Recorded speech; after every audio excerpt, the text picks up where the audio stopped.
Alright, what is going on, everybody? The TheAireaidLord is back after a long time. I realized partially through this week that I haven't uploaded a video on the channel in quite a while, either concerning The Walking Dead or anything else media-related, video game-related. I myself have just been busy.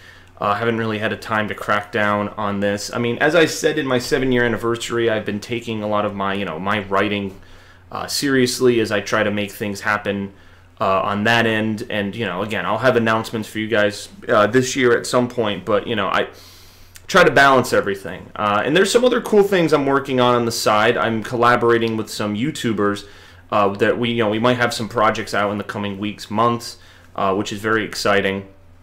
It's been a while since I've collaborated, especially with a YouTuber that has like a big following with like a niche audience. More on that later. I think that's going to be cool to talk about at a later time.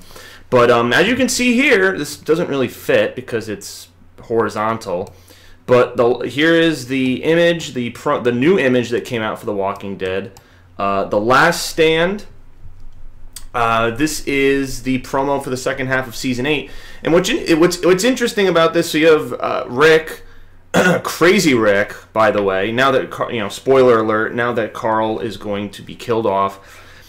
Much like in Season 3 when Lori was killed off, we're going to have the return of Crazy Rick Grimes, who wants blood, and he will be, killing the saviors. He's got the hatchet in one hand and the Colt Python in the other. You got Michonne right next to him with the katana, and then you got Daryl, who doesn't have his vest on. I guess this is a Season 7 Daryl photo, because he just got his vest back from Dwight at the mid-season finale. But he's got the Kingdom crossbow, which is pretty cool. We haven't seen Dwight use his in quite a while. I mean, him and Daryl were communicating messages in the Season 8 premiere. They were communicating messages via crossbow, which was pretty funny. And I had the notes tied to it. It's a weapon that doesn't make much noise, so I guess that's pretty smart. The one interesting thing about this that I didn't notice that some people were telling me, this actually takes place in a junkyard. If you see where Rick is, you see the zombie hands. I don't know whose hands those are. Maybe we can figure it out. I don't know. Because you see like gloves on them. You see like dirty, decaying hands. Obviously you think they're walkers, or maybe they're the deceased of people that we know. But this takes place in a junkyard. This is a junkyard because you can see an old tire right there. You can see just, metal and decrotting cardboard and just all sorts of land filth. And, where else have we seen a junkyard except for the junkyard people? Jadis and her group who ran away in the face of danger. Is Rick going to hold true to his promise to kill them all? Because he said when he defeated Winslow 2.0 and pinned Jadis to the ground, he said, maybe, if you aren't going to join me, then my people will come and clean you up. Now, they're in a tight situation. Alexandria has more or less been destroyed, and they're on the run from the Saviors. So I don't know if now is the optimal time to be making threats and attacking the Saviors, especially since Aaron and Enid are in a pickle of their own. So, yeah, there's that. I'm trying to find... let's see. Oh, I didn't actually know this. Mother of stuntman killed on The Walking Dead is suing AMC. That's going to have to be a video for another time. Jeez.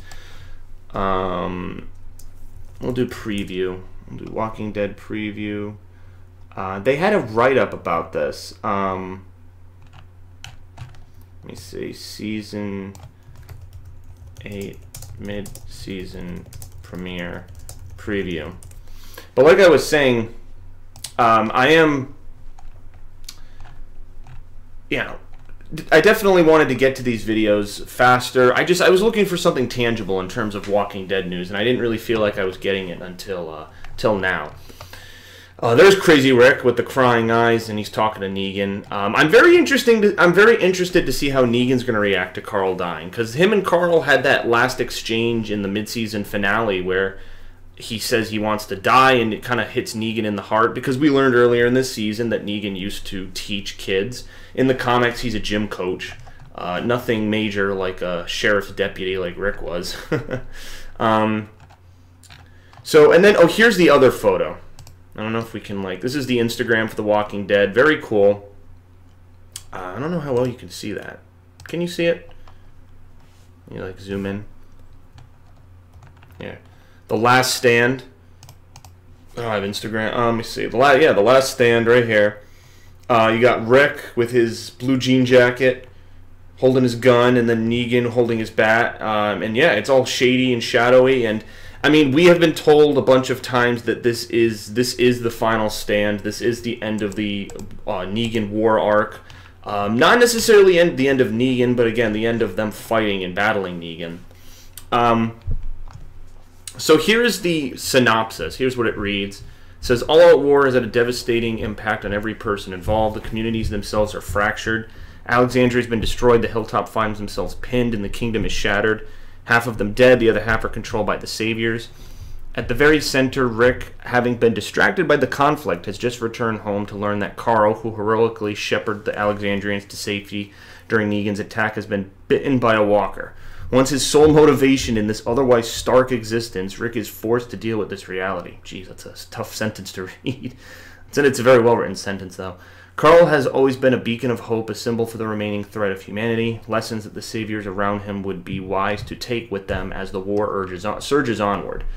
But Rick isn't the only person who's living in peril. Aaron and Eden are in a dire situation at Oceanside, unclear if they're in friendly territory or if they've just made new enemies.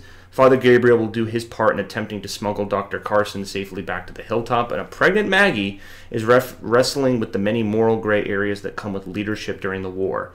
And to stand up with the Savior, she must decide how to proceed with the dozens of POW lives she's controlling, as well as new complications that come with being a leader. I thought that was going to say being a mother.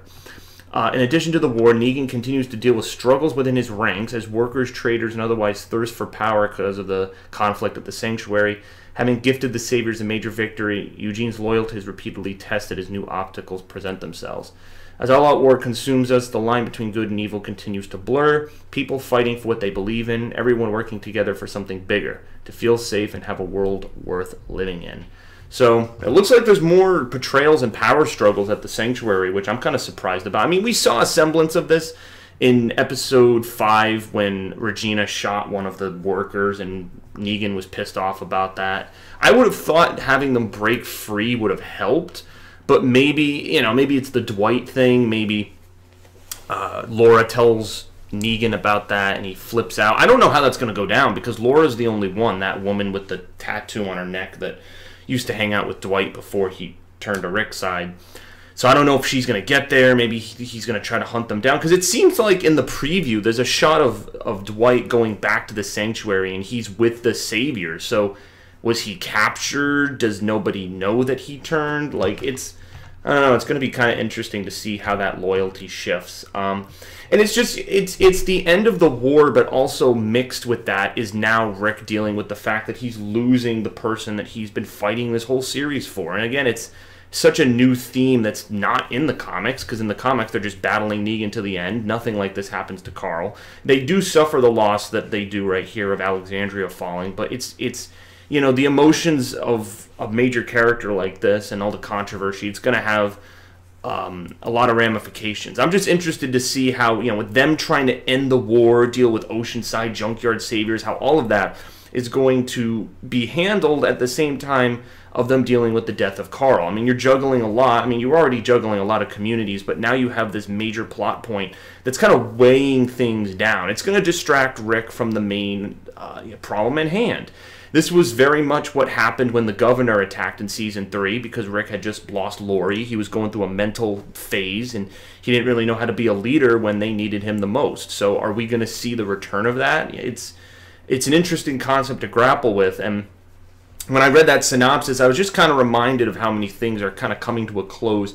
Obviously, Rick is never going to get over the loss of Carl, but it's big, man. I mean, that's his only kid. I mean, if we're going to believe that Judith is Shane's, that's really his last link. I mean, unless him and Michonne get busy, which that's not comic canon yet. So it depends. It's going to be an interesting second half. It starts a little later, February 25th. Usually the show starts the week after the Super Bowl, but now it looks like it's 2 weeks.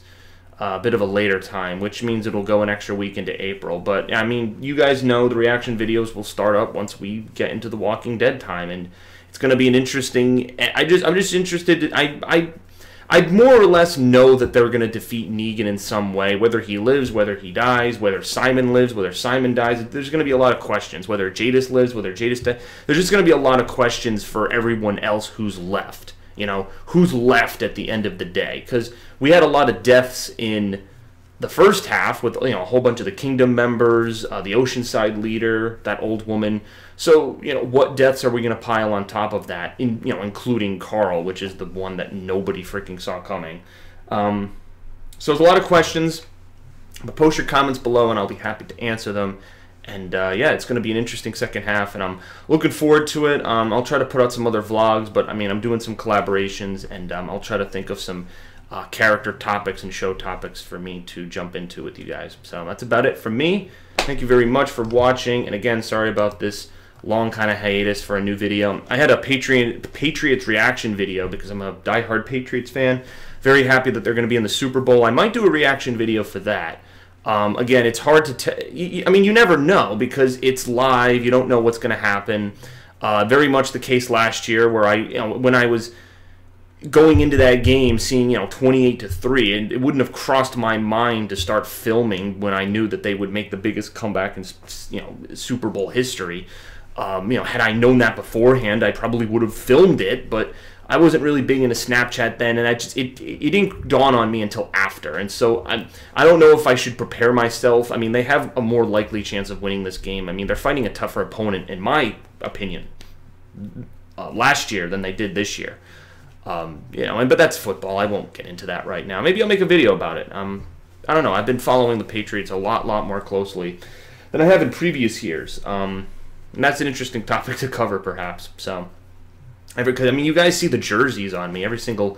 A lot of my vlogs, I have a jersey on, I have like a shirt on, I have a bunch of Patriot memorabilia. So you guys have probably seen it by now. I do so much free promotion for the Patriots; it's ridiculous. I mean, all the reaction videos, everyone sees that. I mean, Robert Kraft owes me some money. So, all right, that'll be it from me. Thank you guys very much, and I will see you later. Peace out.